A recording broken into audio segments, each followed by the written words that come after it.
Assalamualaikum warahmatullahi wabarakatuh. Kawan, sebelum Anda memulai aktivitas hari, kita ikuti kajian Syarat Hikmah Dialog Fajar. Assalamualaikum warahmatullahi wabarakatuh. Alhamdulillah, saya Fitriana Ayu. Kawan, pagi hari ini bisa kembali bersama Anda di program Dialog Fajar. Apa kabar Anda? Semoga semuanya dalam keadaan sehat dan tentunya sudah bersyukur alhamdulillah begitu ya. Pagi hari ini kita bisa menikmati udara yang sejuk di sekitaran Surabaya dan sekitarnya. Mungkin Anda yang ada di luar negeri juga semoga udaranya pun juga sama ya. Karena kalau kita melihat kabar-kabar di negara-negara Eropa saat-saat ini itu sedang dilanda kebakaran hutan. Bagaimana itu udaranya? Makanya kita yang ada di Indonesia, yang ada di Surabaya, Sidoarjo, Gresik, Lamongan, semuanya itu bersyukur alhamdulillah pagi ini udaranya sangat sehat untuk tubuh kita. Kalau sudah bersyukur semuanya, waktunya kita kembali untuk menambah pengetahuan keagamaan kita kawan ya. Alhamdulillah pagi hari ini sudah hadir Ustadz Umar Jaini, pimpinan pesantren Al-Quran Nurul Falah Surabaya. Assalamualaikum Ustadz Umar. Waalaikumsalam warahmatullahi wabarakatuh. Alhamdulillah. Sehat Ustadz? Alhamdulillah. Segar. Iya, alhamdulillah, terima kasih sudah menyempatkan waktu kita semua menambah ilmu agama. Amin. Dan amin. rasanya suaranya Ustadz Umar ini juga tenang begitu ya Ustadz ya. Insya Allah. Karena ini sesuai topik kita pagi hari ini kawan. Taubat itu penenang jiwa. Berarti sudah tidak membutuhkan obat-obat lain ya. Ketika resah itu apakah cukup bertaubat atau bagaimana Ustadz Umar? Monggo selengkapnya bersama Ustadz Umar Jaini. Terima kasih. Assalamualaikum warahmatullahi wabarakatuh. Waalaikumsalam warahmatullahi wabarakatuh. Alhamdulillah, asyhadu an la ilaha illallah wa asyhadu anna Muhammadan abduhu wa rasuluh. Allahumma salli wa sallim ala habibika sayyidina Muhammad wa ala alihi wa sahbihi ajma'in, amma ba'du. Ya kawan, benar sekali apa yang disampaikan Mbak Ayu tadi, bahwa ternyata taubat itu bisa menenangkan jiwa. Kenapa kita harus bertobat? Ya karena manusia itu tempatnya salah dan dosa. Jadi kawan, sepanjang kita masih bernama manusia, maka satu paket dalam kehidupan manusia itu ada kesalahan-kesalahannya. Kesalahan kepada Allah ataupun kesalahan kepada sesama umat manusia. Nah, maka kawan, ketika kita berbuat salah, terlebih ketika kita melanggar aturan-aturan Allah, maka dalam hati kita itu pasti merasa tidak nyaman. Karena apa? Karena digambarkan oleh Rasulullah ketika manusia berbuat maksiat, yaitu melanggar aturan-aturan Allah, apakah berbuat kriminal, apakah berbuat kemaksiatan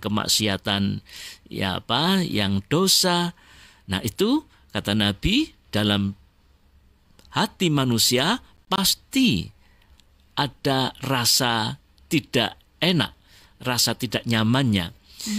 Dalam sebuah hadis Rasul menyampaikan, an Abi Hurairah qala Rasulullah sallallahu alaihi wasallam, innal mu'mina idza adnaba kanat nuqtatun sauda'u fil qalbi fa in taba wa naza'a wastaghfara sukila qalbuh wa in zata zadat hatta ya'luwa qalbah. Yang artinya, dari Abu Hurairah, ia berkata, Rasulullah sallallahu alaihi wasallam bersabda, sesungguhnya seorang mukmin ketika ia melakukan dosa, muncul satu titik hitam di hatinya. Jika ia bertobat, berhenti dari dosa, dan memohon ampun, maka hatinya akan kembali bersih. Namun, jika ia terus menambah dosanya, titik hitam itu akan bertambah hingga akhirnya menutupi seluruh hatinya. Inilah yang disampaikan oleh Rasulullah Muhammad SAW dalam sebuah hadis yang cukup panjang.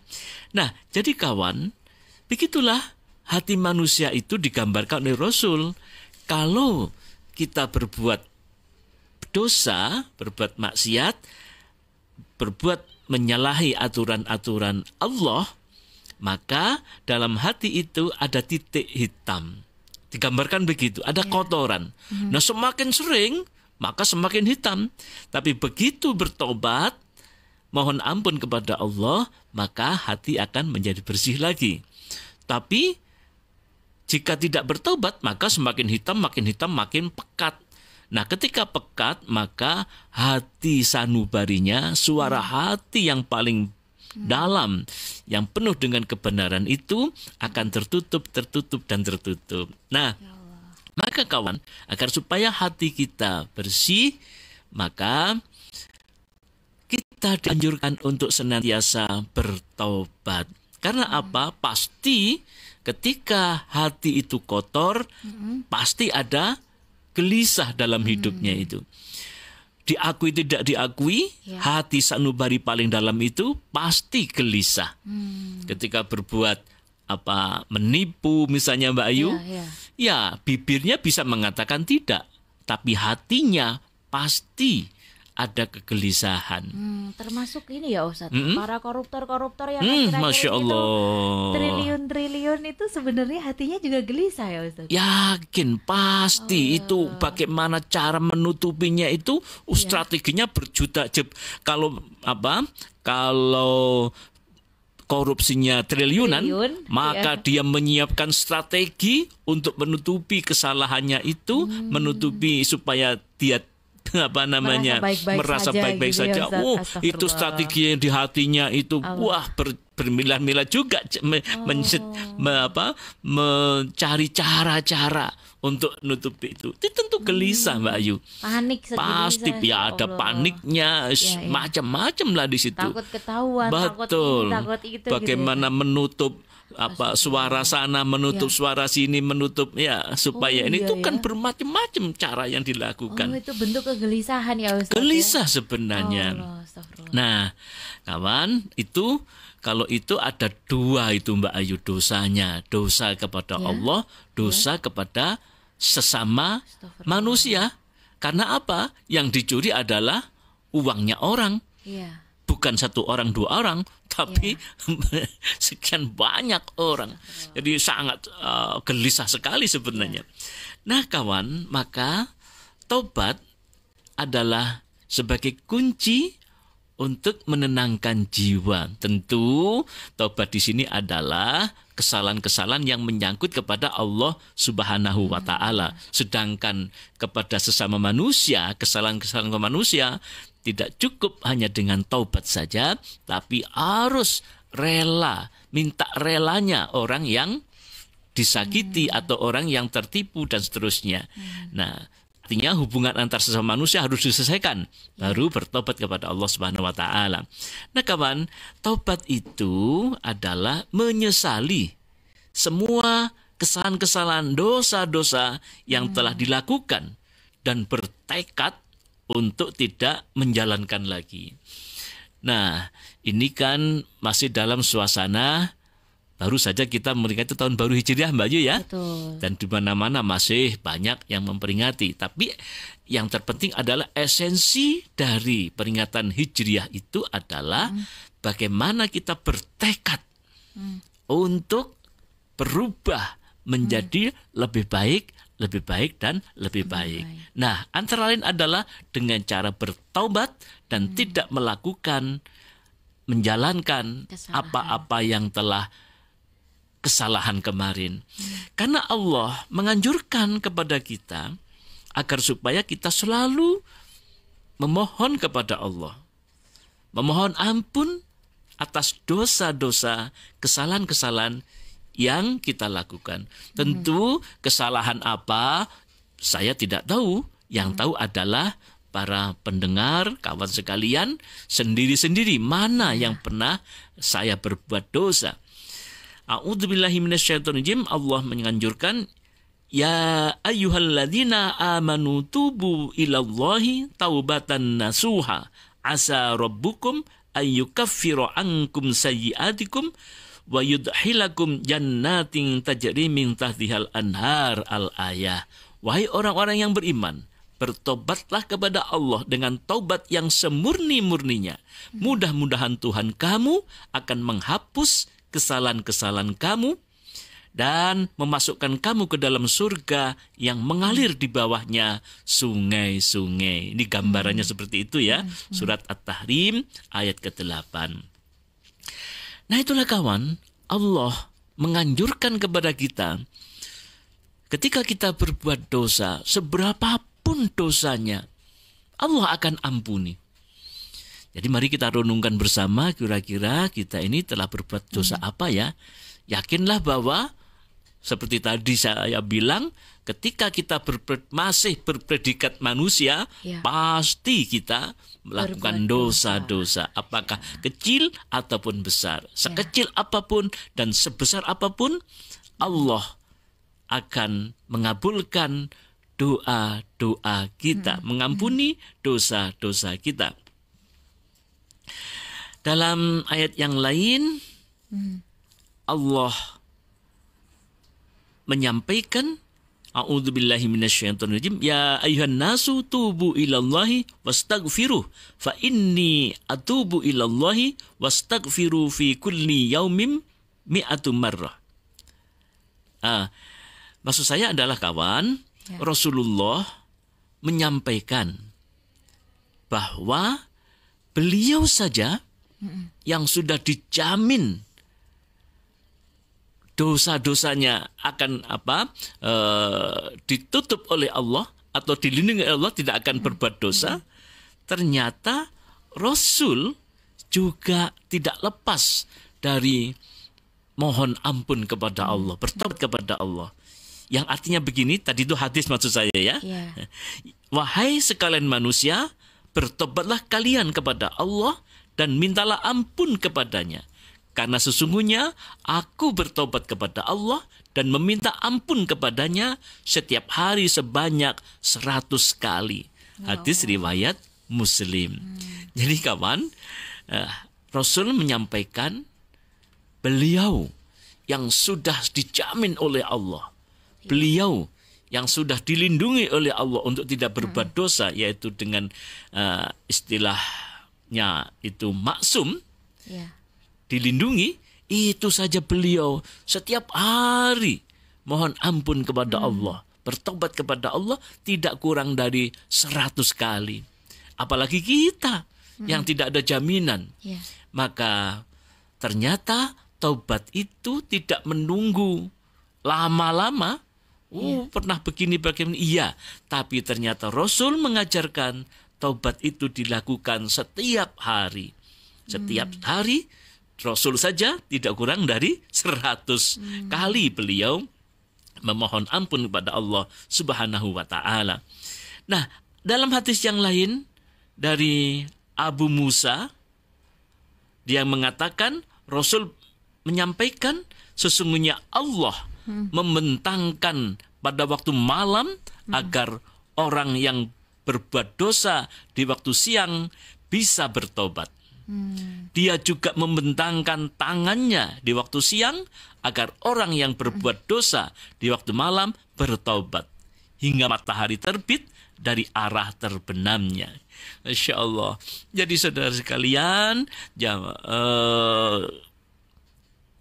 yang dimuliakan Allah, Allah membentangkan tangannya, artinya membuka kesempatan selebar-lebarnya di malam hari untuk menerima tobat hamba-hambanya ketika di siang hari dia berbuat dosa. Begitu juga ketika siang hari Allah membentangkan tangannya, memberikan kesempatan kepada siapa saja yang berbuat dosa di malam harinya sampai matahari terbit dan terbenamnya. Masya Allah. Maka kita gunakan bagaimana agar kesempatan yang luar biasa ini, agar hati kita tenang, maka sering-seringlah kita bertobat kepada Allah Subhanahu wa ta'ala. Lalu kawan, bagaimana tanda-tandanya taubat itu diterima oleh Allah? Memang tidak bisa dilihat bagaimana taubat kita diterima atau tidak. Tapi kata ulama ada tanda-tandanya. Yang pertama, melihat dirinya terjaga dari berbuat maksiat. Jadi kalau dirinya ini merasa, katanya berbuat maksiat kok langsung menghindar, maka itu tanda-tanda betul Mbak Ayu. Iya. Jadi kalau kok ada maksiat masih ngrengseng saja, kepingin saja, nah maka masih enak, masih menikmati apalagi. Naudzubillah. Jadi kalau merasa bahwa terjaga dirinya untuk ketika mau berbuat maksiat itu langsung menghindar. Kedua, tidak punya rasa khawatir atau takut. Takut miskin, takut ini, takut itu. Tidak ada ketakutan dalam dirinya. Karena semua dalam lindungan Allah Subhanahu wa ta'ala. Yang ketika merasa senantiasa disaksikan Allah. Jadi kalau kita di tempat yang hening, di tempat sunyi, di tempat yang ramai, di mana saja, di rumah, di kantor, selalu merasa diawasi, disaksikan oleh Allah. Nah, itu tanda-tanda taubatnya diterima. Yang keempat, cenderung mendekat kepada orang-orang yang berbuat baik dan menjauhi orang-orang yang berbuat fasik. Jadi penting kita bersama orang-orang yang baik-baik dan menjauhi orang-orang yang berbuat fasik. Ada yang mengatakan, loh terus kalau dijauhi terus kayak apa? Ya, kalau kita belum kuat, ya jangan dekat-dekat lah. Tapi kalau sudah kuat, nggak apa-apa mengajak mereka. Karena bagaimanapun pengaruh itu sangat kuat. Ada pepatah, kalau kita berdekat-dekatan dengan orang jual minyak wangi, maka kita akan ikutan wangi. Dan seterusnya. Kelima, melihat sedikitnya keduniaan sebagai sesuatu yang banyak. Dan melihat banyaknya amal akhirat sebagai amal yang masih sedikit. Maksudnya begini Mbak Ayu. Ketika kita, harta yang kita lihat, yang kita nikmati itu kelihatannya segitu itu ya sudah, anggaplah itu yang banyak. Jangan begitu, maka dia tidak merasa kurang terus. Tapi sebaliknya, ketika melihat amal yang banyak itu seolah-olah masih sedikit. Jadi kurang terus untuk kegiatan keakhiratannya. Akhirnya berbuat kebaikan betul. Terus ya, jadi kalau urusan dunianya ya yang sudah ada ini yang kita miliki, ada rumah, ada kendaraan, ya sudah kita anggap sudah banyak. Tapi kalau urusan akhirat yang banyak itu kita anggap sedikit. Hatinya sibuk dengan kewajiban menjalankan perintah Allah. Mikir terus kayak apa nanti sholatnya, kayak apa besok puasa apa enggak ya, ini kayak apa. Hatinya sibuk dengan kewajiban menjalankan perintah Allah. Selalu menjaga lisan, selalu berpikir yang positif, digunakan tidak ngelamun saja, tidak hanya untuk hiburan saja, tapi berpikir-pikir yang baik. Berikutnya kawan, senantiasa merasa sedih dan menyesali dosa-dosa yang telah dikerjakan.